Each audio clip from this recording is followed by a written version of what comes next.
नमस्कार साथियों, मैं सीमा गुप्ता आज आप सभी के बीच करंट अफेयर्स के वन लाइनर करंट अफेयर्स में भी तमाम महत्वपूर्ण करंट से संबंधित क्वेश्चन को लाई हूँ, जो कि आप सभी की प्रतियोगिता परीक्षा के दृष्टिकोण से अत्यंत ही महत्वपूर्ण है। तो अब बिना देरी के टू द पॉइंट आते हैं प्रथम प्रश्न पे। प्रथम प्रश्न है, किस राज्य के हरमल मिर्च, मोइरा केले और खेज, जो कि एक पकवान है, को हाल में GI टैग मिला? तो उत्तर हो जाएगा साथियों गोवा। ठीक है, और इसी के साथ गोवा चर्चा में है और अभी कुछ माह पूर्व अर्थात 26 जनवरी 2020 को केंद्र शासित प्रदेश दादर नागर हवेली और दमन दीव को सुमेलित किया गया, अर्थात एक बना दिया गया, संयुक्त कर दिया गया, जिसके कारण संघ शासित प्रदेशों की संख्या 9 से घट के 8 हो गई। और चूंकि दादर नागर हवेली, दमन दीव पुर्तगीज़ से भारत को प्राप्त किया गया था और गोवा भी पुर्तगाली शासक से भारत को प्राप्त किया गया है। ठीक है, इस वजह से आपको ये जानना जरूरी है कि गोवा हम किससे प्राप्त किए हैं? पुर्तगाली शासकों से। ये क्वेश्चन आ सकता है। ठीक है, तो ऐसे आप तैयारी करेंगे, साथ में ये भी ध्यान में रखेंगे कि गोवा की राजधानी क्या है? पणजी है। ठीक है, और मंडोवी नदी के बाएं तट पर यह स्थित है। और इसके अतिरिक्त आपको जानना है कि मरमागांव जो बंदरगाह है वो गोवा का सबसे बड़ा बंदरगाह है। अब आते हैं दूसरा क्वेश्चन। दूसरा क्वेश्चन है, महेंद्र सिंह धोनी ने 15 अगस्त 2020 को किस तरह के क्रिकेट से संन्यास लेने की ऐलान की या घोषणा की? तो उत्तर हो जाएगा साथियों अंतर्राष्ट्रीय क्रिकेट। काफ़ी इस प्रकार के क्वेश्चन पूछे जाते हैं कि कौन से क्रिकेटर ने किस क्रिकेट के कौन से प्रारूप से संन्यास लेने की घोषणा की। उसके क्रम में आप सभी के बीच ये क्वेश्चन लाए गए हैं। और इन्हीं के साथ आपको बताओ कि सुरेश रैना भी अंतर्राष्ट्रीय क्रिकेट से संन्यास लेने की घोषणा कर दी है। इसलिए नेक्स्ट क्वेश्चन है कि सुरेश रैना ने किस तरह के क्रिकेट से संन्यास लेने की घोषणा की? उत्तर हो जाएगा अंतर्राष्ट्रीय क्रिकेट। और अब जो मैं क्वेश्चन लाने वाली हूँ वो मोस्ट इम्पॉर्टेंट क्वेश्चन है। ठीक है, जो कि आप सभी के परीक्षा के दृष्टिकोण से तो महत्वपूर्ण है ही, साथ में आप सभी के हेल्थ से भी जुड़ा हुआ क्वेश्चन है, क्योंकि हेल्थ इज वेल्थ। जब आप हेल्दी रहेंगे तो आपकी तैयारी भी बेहतर होगी परीक्षा की और निश्चित रूप से आप अपने लक्ष्य को भी प्राप्त करेंगे। नेक्स्ट क्वेश्चन है कि भारत के माननीय प्रधानमंत्री महोदय श्री नरेंद्र मोदी जी ने 74वें स्वतंत्रता दिवस पर लाल किले से किस हेल्थ मिशन की घोषणा की? ठीक है, उत्तर हो जाएगा national digital health mission. Answer हो जाएगा नेशनल डिजिटल हेल्थ मिशन। और ख़ास बात है कि इसके लिए 470 करोड़ रुपए के फंड की मंजूरी भी मिल गई है। और जैसे ही इस मिशन से संबंधित आदेश निर्गत होगा, जिसमें विस्तार से इस कार्यक्रम के बारे में बताया जाएगा, कैसे क्या क्रियान्वयन वगैरह होगा, वैसे ही मैं आप सभी के बीच एक special class national digital health mission के संबंध में आप सभी के बीच लाऊंगी, ताकि आप अपने परीक्षा से संबंधित सारे प्रश्नों को हल करने के साथ साथ आप अपने स्वास्थ्य के प्रति भी जागरूक हो सके।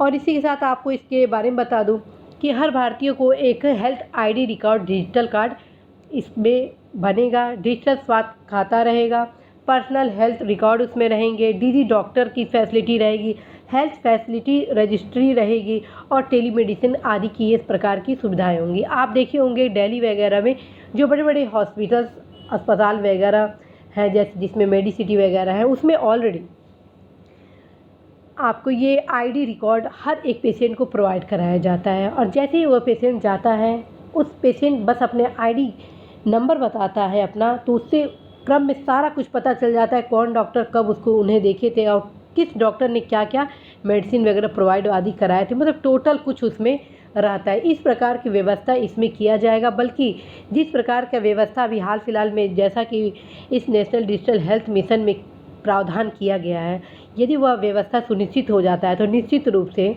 भारत के इतिहास में स्वास्थ्य के क्षेत्र में यह एक बहुत बड़ी क्रांति होगी। और यदि इसका क्रियान्वयन पारदर्शी रूप से सफल रहा तो 100% साथियों हम सभी भारतीय हेल्थ के साथ बहुत ही अच्छा खासा आगे बढ़ेंगे। नेक्स्ट क्वेश्चन है कि PM मोदी जी द्वारा 15 अगस्त 2020 को प्रोजेक्ट टाइगर के तर्ज पर किस जंगली जानवर के लिए प्रोजेक्ट शुरू करने का ऐलान किया? ठीक है, भारत के माननीय प्रधानमंत्री मोदी जी द्वारा 15 अगस्त 2020 को प्रोजेक्ट टाइगर के तर्ज पर किस जंगली जानवर के लिए प्रोजेक्ट शुरू करने का ऐलान किए हैं? तो उत्तर हो जाएगा साथियों शेर।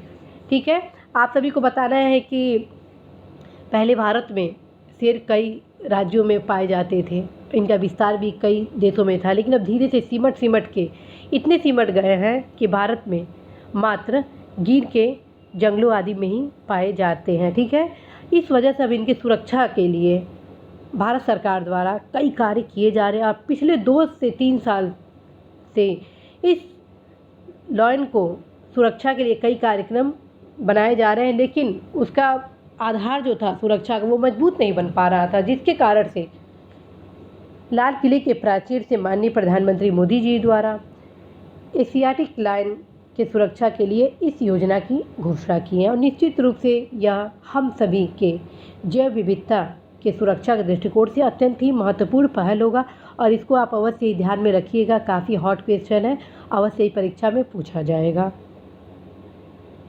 नेक्स्ट क्वेश्चन है कि माननीय प्रधानमंत्री मोदी जी ने 15 अगस्त 2020 को प्रोजेक्ट डॉल्फिन शुरू करने का ऐलान किए। इसके तहत किस तरह के डॉल्फिन का संरक्षण होगा?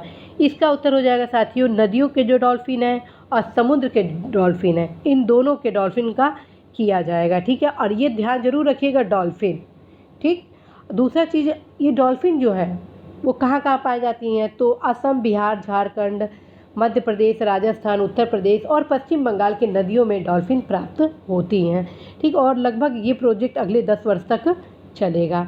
अगला क्वेश्चन है साथियों, वो मैं बताने वाली हूँ कि आप अवश्य ही इन सारे क्वेश्चनों को आप ध्यान में रखेंगे।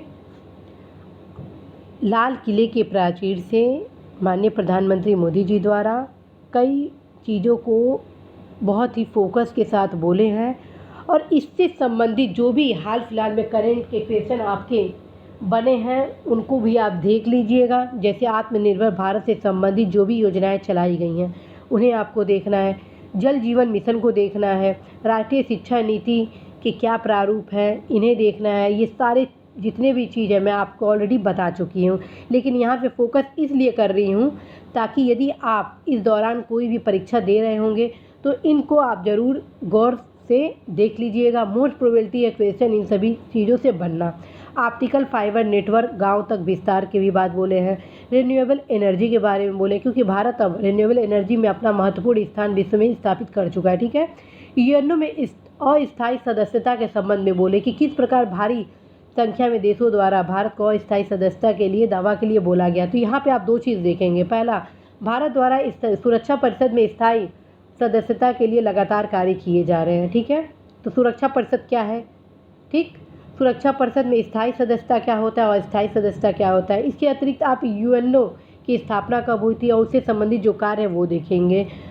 और नेक्स्ट, अंडमान निकोबार में submarine optical fibre cable project का भी आरंभ किया गया है। पिछले क्लास में मैं ऑलरेडी आपको बता चुकी हूँ और ख़ास बात है इसके संबंध में आप सभी को मैं पूरा विस्तार से चर्चा अपने कम्युनिटी बॉक्स में उपलब्ध कराई। इसी यूट्यूब के कम्युनिटी बॉक्स में आप सभी को मैं वो तमाम करंट से रिलेटेड क्वेश्चन उपलब्ध कराती हूँ जो कि परीक्षा के दृष्टिकोण से अत्यंत ही महत्वपूर्ण होता है। यदि आप अपने लक्ष्य के प्रति सिंसियर हैं तो आप अवश्य ही नियमित रूप से अपने दिन के किसी भी एक टाइम निर्धारित कर लीजिए कि सीमा गुप्ता यूपी सेक्रेटरीट लखनऊ के यूट्यूब चैनल के कम्युनिटी बॉक्स में कौन कौन सी सूचना उपलब्ध कराई गई है, क्योंकि उसमें वही सूचना उपलब्ध कराई जाती है जो आप सभी के हितों से संबंधित होती है। ठीक है, तो अवश्य आप देखिए, देखते रहेंगे, इसमें से कई क्वेश्चन के उत्तर आपको वहाँ से मिल जाएंगे।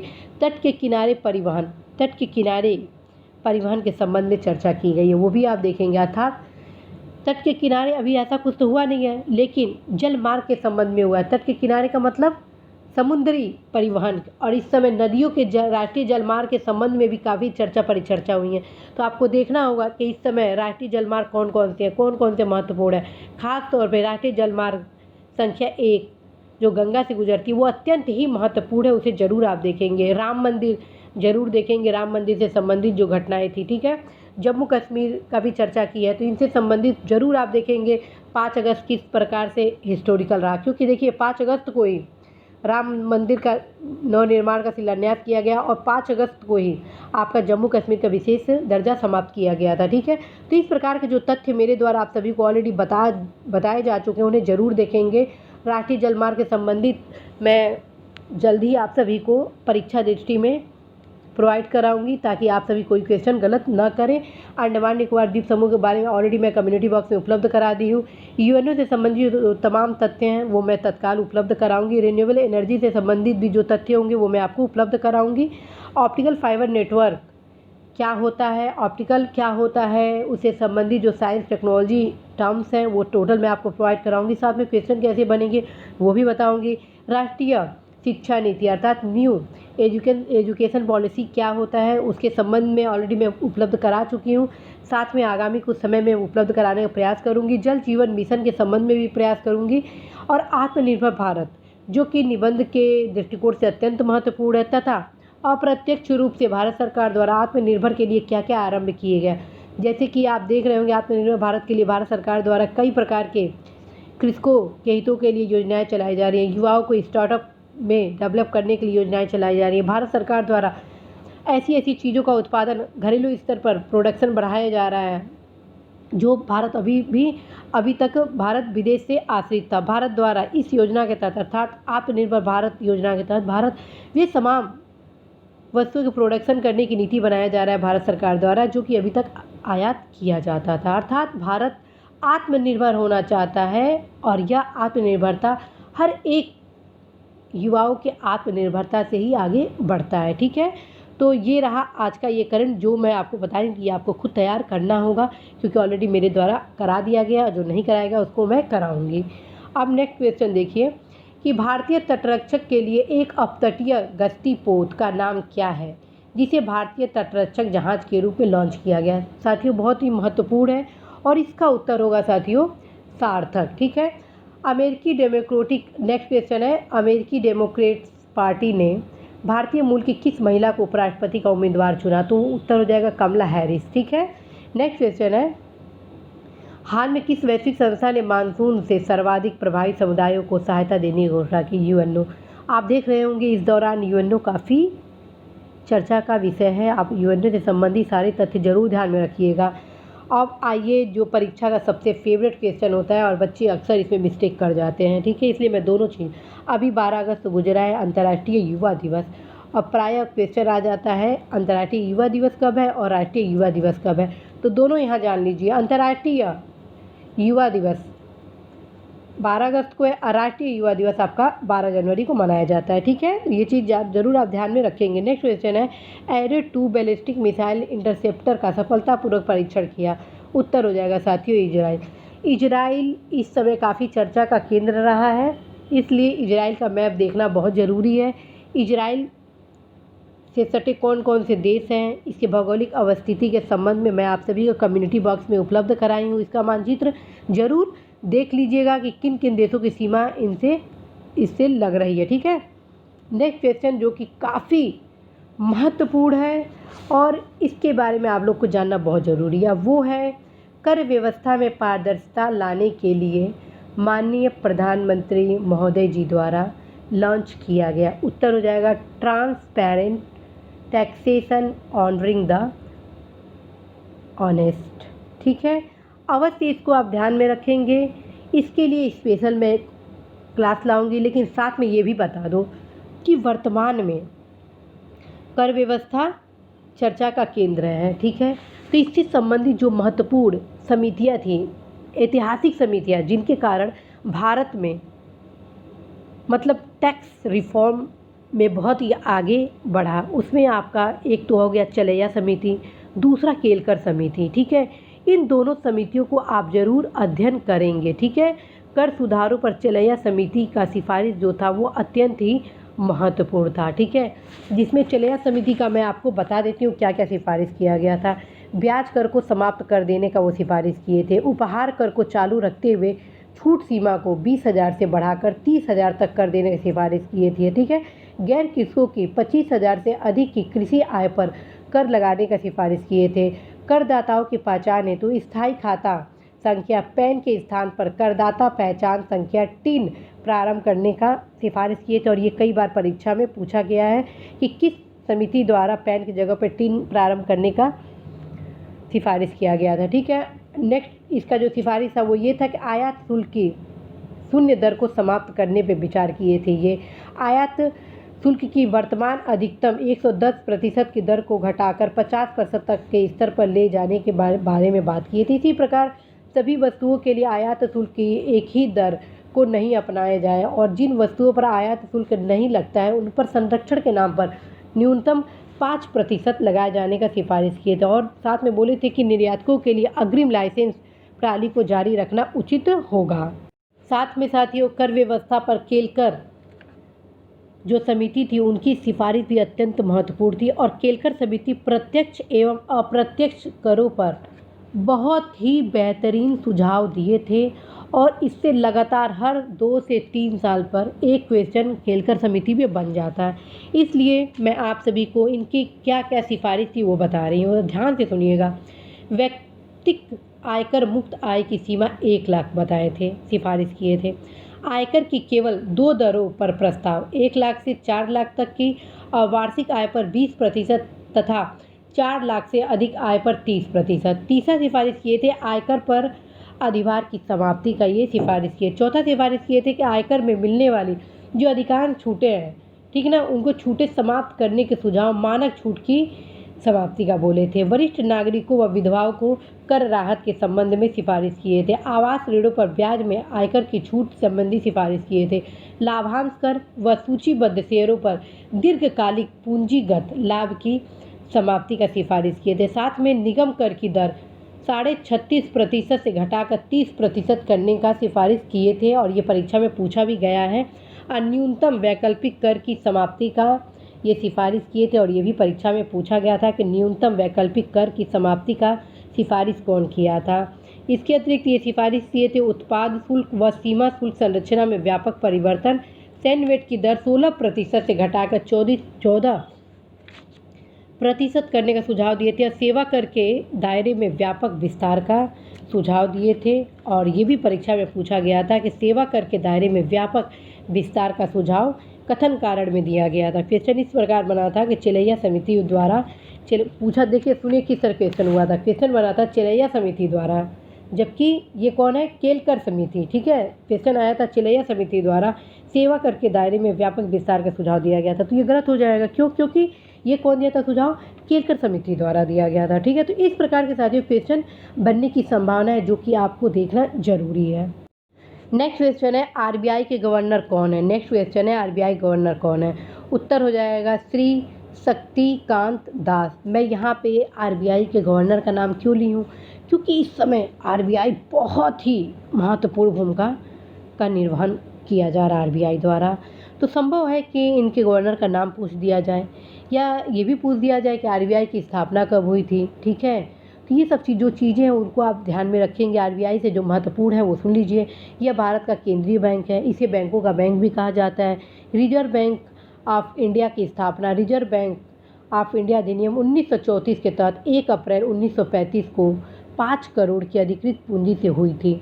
यह 5 करोड़ की पूंजी 100 रुपये मूल्य के 5 लाख अंशों के विभाजित थी। ठीक है, आप ये सोचेंगे आप रुपया मैडम क्यों बता रही हैं, क्योंकि क्वेश्चन आजकल ऐसे आने लगे हैं विश्लेषणात्मक कि उसमें ऐसे छोटे छोटे तथ्य दे दिए जाते हैं आंकड़ों का कि जब तक आप आंकड़े नहीं जानेंगे तब तक उस क्वेश्चन को आप कर नहीं पाएंगे। लोगों द्वारा ये कहा जाता है कि ये तथ्यात्मक नहीं है, विश्लेषणात्मक है। अब ये बताइए, जब आपको नहीं पता रहेगा 1 अप्रैल 1935 को इसकी स्थापना की गई थी, तो ये क्या विश्लेषण आपका कैसे कंप्लीट होगा। जब आपके तथ्य मजबूत रहेंगे तभी तो आप विश्लेषण कर पाएंगे।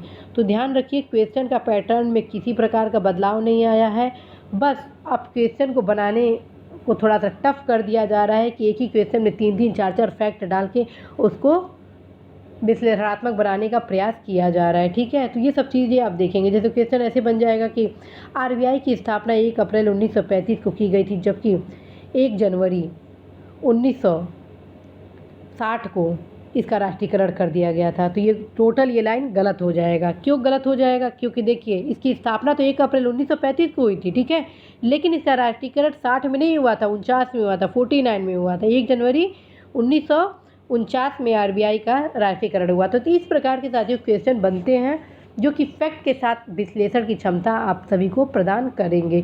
ये जो भी करंट के क्वेश्चन आप सभी को लाए जा रहे हैं वो टोटल का टोटल मैं आईएएस, पीसीएस, समीक्षा अधिकारी और तमाम वनडे एग्ज़ाम जो हाल फिलहाल में प्रतिष्ठित जो क्लास 1, क्लास 2 ऑफिसर्स के पोस्ट हैं उनसे रिलेटेड मैं ये क्वेश्चन लाती हूँ और पैटर्न भी आप लोग को बताती हूँ कि क्वेश्चन किस प्रकार से बनेंगे। जब तक आप करंट के साथ अपने जीएस को तैयार नहीं करेंगे साथियों तो वर्तमान में जिस प्रकार से सामान्य अध्ययन के क्वेश्चन पूछे जा रहे हैं वो आप हल नहीं कर पाएंगे। ठीक है, यदि आप सामान्य अध्ययन में बेहतर अंक पाना चाहते हैं तो साथ ही साथ अपने सामान्य अध्ययन की तैयारी भी शुरू करिए। जैसे आरबीआई का ही मैं आपको एग्जाम्पल देती हूँ। कर व्यवस्था काफ़ी हॉट क्वेश्चन है। ठीक है, अब यहाँ से आप क्या क्या करेंगे, अभी तक जितने भी कर व्यवस्था से संबंधित सुधार हुए हैं अब आपको पढ़ना होगा, अर्थात अर्थव्यवस्था की आपकी तैयारी हो गई। ठीक है, और कुछ नहीं पढ़ना है इसमें, बस कर व्यवस्था का सुधार पढ़ना है, आपका कंप्लीट हो जाए। कर व्यवस्था से संबंधित, टैक्स रिफॉर्म से संबंधित, टैक्स से जितने भी शब्दावलियाँ हैं वो संबंधित हर चीज़ आपको पढ़ने होंगे, कॉन्सेप्ट वगैरह सब कुछ क्लियर करने होंगे, क्योंकि यह क्वेश्चन बहुत चर्चा का विषय है। एक ऐतिहासिक रिफॉर्म की ओर गति प्रदान किया गया है, तो आपको ऐसे ही तैयार करना। आप ये सोचेंगे अर्थव्यवस्था ये क्वेश्चन तो कोई हल नहीं कर पाएगा, अब आप ये बताइए इसके साथ यदि आप अर्थव्यवस्था का पूरा पढ़ लेते हैं इसके लिए आप कहाँ से तैयारी करेंगे, ये भी मैं बता देती हूँ। इसके लिए कुछ नहीं करना है साथियों, इसके लिए आप क्या करेंगे, प्रतियोगिता दर्पण का जो अतिरिक्तांक आता है उससे कर व्यवस्था का टोटल पढ़ लीजिए। साथ में प्रतियोगिता दर्पण, क्रॉनिकल, जो भी आप पत्रिका करंट का पढ़ते होंगे उसमें जो भी आर्टिकल आएंगे इससे, क्योंकि 100% है क्रॉनिकल में तो ज़रूर कर व्यवस्था रिफॉर्म के संबंध में इससे एक आलेख आएगा ही आएगा। ठीक है, तो उससे आप पढ़ सकते हैं। ठीक है, तो इस प्रकार सोचिए क्वेश्चन कैसे बनते हैं साथियों। मैं कहाँ से कौन से क्वेश्चन बन जाएंगे ये टोटल पूर्व से ही पता चल जाता है, इतना प्रैक्टिस, मतलब कि अभी भी मैं करंट बहुत पढ़ती हूँ, क्रॉनिकल, प्रतियोगिता दर्पण, योजना, कुरुक्षेत्र, जब तक मैं पढ़ ना लूँ तब तक मुझे संतुष्टि नहीं होती। उसका रीज़न है कि मेरा पढ़ने का एक गुड हैबिट है जिससे मैं अपने देश को जानती हूँ कि क्या हो रहा है वर्तमान में। इसलिए आप सभी को कहना है कि पढ़ाई हमेशा आप इंजॉय के साथ करिए और आप सभी को हर्ष के साथ अवगत कराना है कि आज से ही मेरे द्वारा आप सभी के बीच स्टूडेंट सक्सेस अफर्मेशन लॉन्च किया गया है आप सभी की सफलता के लिए। बहुत ही छोटा 3 से 4 मिनट का वीडियो है, यदि आप प्रतिदिन उसको सुनते हैं तो निश्चित रूप से आपके भीतर एक पॉजिटिव एनर्जी उत्पन्न होगा जिसके कारण आप अवश्य अपने पढ़ाई को एक सकारात्मक दिशा की ओर ले जाएंगे। साथियों, मैं ऐसा कोई दिन नहीं होता है कि मैं पॉजिटिव अफर्मेशन ना सुनूं, क्योंकि पॉजिटिव अफर्मेशन वह वे है जिसके माध्यम से हम असंभव से असंभव कार्य पूरा कर लेते हैं। तो साथियों, आप ज़रूर उस वीडियो को पर डे उठने के साथ सुना करें। आप देखेंगे 21 दिन जो मैं पॉजिटिव का वीडियो लाई हूँ आप सभी के बीच, बस आप नियमित उठने के साथ आप उसे 1 घंटे के अंदर 21 दिन उसको सुन लीजिए। आप 22वें दिन खुद कहेंगे कि मेरे में एक गजब की शक्ति उत्पन्न हो चुकी है और आप कुछ भी करने के सक्षम हो जाएंगे। तो यदि आप चाहते हैं जीवन में सकारात्मक दृष्टिकोण के साथ आगे बढ़ना तो अवश्य उस वीडियो को सुनिएगा और 21 दिन तो ज़रूर अपनाइएगा, देखिएगा आपके जीवन में किस प्रकार से आपके जीवन को वो बदलता है। ठीक है, इसी आशा के साथ साथियों कि आप अवश्य ही अपने लक्ष्य में सफल होंगे। मैं सीमा गुप्ता आज आप सभी से विदा लेती हूँ। नमस्कार।